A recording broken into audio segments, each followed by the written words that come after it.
Welcome to the Strategy Mob Podcast. Tune in for everything you need to know to stay in the know regarding the automotive industry.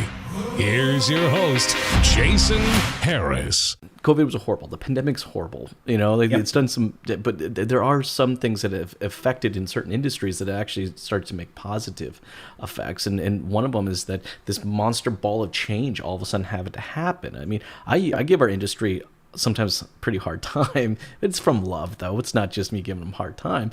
But, we changed more in the last 3 months than we have in the last 30 years combined. And I'm just hoping that we keep that momentum going. What did you say? It's a good thing. Yeah, I think it's a good thing. And I think it has. I think it's built momentum in our industry for individual dealers, groups to think a little bit differently about how they conduct their business. And, working on the OEM side, we always talked about the benefit of CSA or customer service areas where we could have a strong dealer buy a number of dealerships in close proximity, and he would have that coverage area, and that would be a good thing. I'm generally in favor of that. I do caution that there is risk because when something happens negative in the industry, whether, we go back to 2007, 2008 with the financial crisis in the US, or you look at this situation, large groups can suffer the most. And that is such a large impact if you are spread too widely with, one individual group. So, because I worked for the Lari Group, they are very entrenched with Honda and Acura.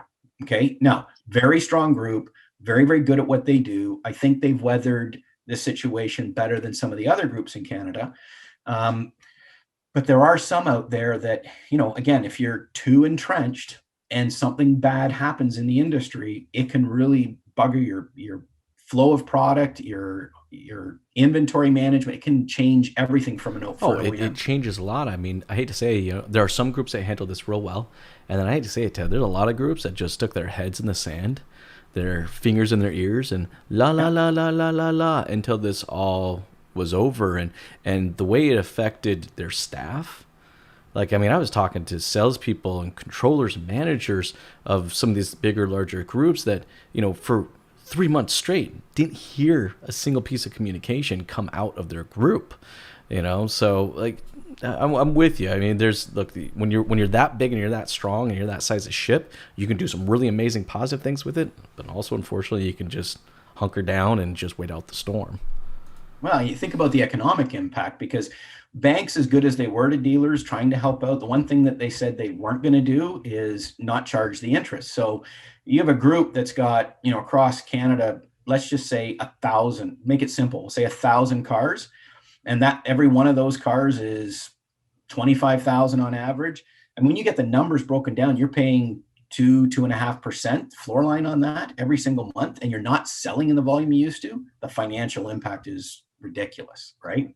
It's huge. So, I think as we look at the industry from a change standpoint, we are going to get so much better at pre-selling. And when I was at Kia, I said on multiple occasions, I can't wait for the day where a customer can drive on the lot and the salespeople will have their tablets and they can go through almost the whole process and swipe.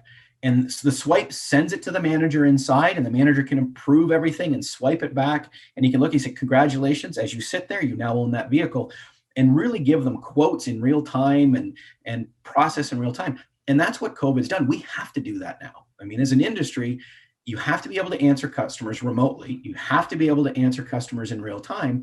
And there's a lot of technology out there that's helping you do that, from doing trade-in evaluations and providing, risk-free opportunities to drive vehicles for 7 days or 10 days and be able to return it if it doesn't meet your needs and exchange it for something else.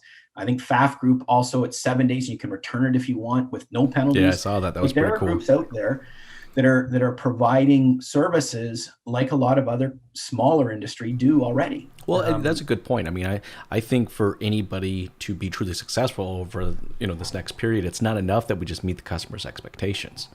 It's not enough that we're just providing the product. It's like the customers now are looking at how we're going to exceed their expectations. Thanks for tuning in to the Strategy Mob Podcast with your host, Jason Harris. Don't want to miss new content?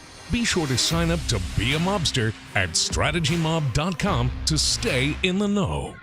Remember to like, comment, and subscribe. Happy podcasting.